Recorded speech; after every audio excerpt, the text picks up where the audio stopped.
Bill పైన Firoz Khan stand ఏంటి? అసలు సపోర్ట్ చేస్తున్నారు వక్ బిల్ ని? ఎట్లా? 100% చేస్తాం.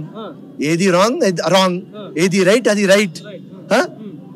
ఇవాళ ఈడీ కేస్ దీని గురించి అన్యాయం అవుతుంది, నొక్కాలే. కాంగ్రెస్ పార్టీకి నొక్తనే మేము సర్వైవ్ అవుతాం. ఆ మైండ్ సెట్ తో, ఆ మాస్టర్ మైండ్ తో వీళ్ళ థింక్ ట్యాంకర్స్ వేసిన గేమ్ ప్లాన్ ఇది మొత్తం ప్రపంచంకి తెలవాలి. దానికోసం మేము రోడ్ల మీద ఉన్నాం.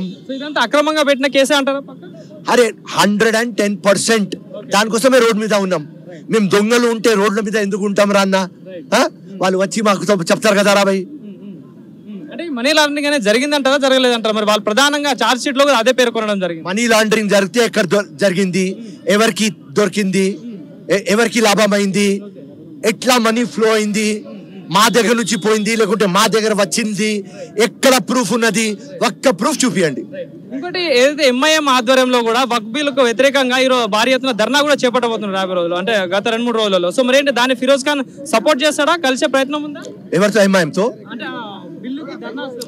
ఎవరితో? ఎంఐఎంతో మా ఐడియాలజీ ప్రాబ్లం.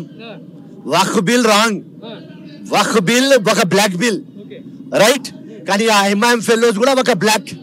ఎంఐఎం ఫెలోస్ తో చేయం, వాళ్ళకు సెపరేట్ గా చేసుకోమను, మేము సెపరేట్ గా చేసుకుంటాం. కానీ వక్ బిల్ ఇస్ బ్లాక్ బిల్. అంటే ఆ ధర్నా వెనకాల కూడా కాంగ్రెస్ పార్టీ ఉందంటూ కూడా బీజేపీ నాయకులు ప్రధానంగా ఆరోపిస్తా ఉన్నారు. అందరికి పిలుస్తున్నారు వాళ్ళు. వాళ్ళు కూడా మొన్న అక్కడ ధర్నా అయితే నేను లేను, అవుట్ ఆఫ్ కంట్రీ ఉన్నా, చెప్పినారు నాకు. వాళ్ళు కూడా ఎంఐఎం కన్వలు వేసుకుని వచ్చినారని, అంతే. సో కాంగ్రెస్ కి పిలుస్తున్నారు, వస్తాం.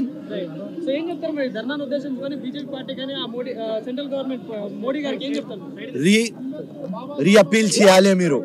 ఎప్పుడు దాకా రీఅపీల్ మీరు చేయకపోతే అప్పుడు దాకా రోడ్ల మీద ఉంటాం.